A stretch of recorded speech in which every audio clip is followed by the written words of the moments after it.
La tenue de ce procès, c'est déjà pour elle un aboutissement. Plusieurs centaines de femmes venues de toute la France, seules, en famille ou entre amis.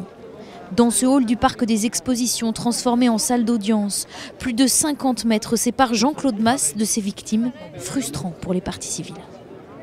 On a l'impression d'un pauvre homme qui arrive là, mais pour moi, c'est une manœuvre en fait. Il a organisé son insolvabilité, moi ça me laisse... j'ai la haine contre lui. Même sentiment de rejet pour Valérie, qui vit avec ses prothèses depuis 2006, offertes par son mari. Elle n'a pas les moyens de se les faire retirer.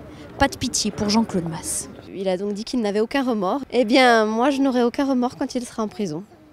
83% de la production des prothèses PIP était destinée à l'exportation. Résultat des victimes dans le monde entier. Cette avocate vient de Bogota. Elle défend 1600 plaignantes.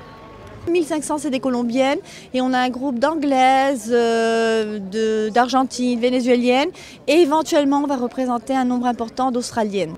Quelle que soit leur nationalité, un seul souhait pour toutes ces femmes, au-delà de l'indemnisation probablement impossible, être reconnues comme victimes.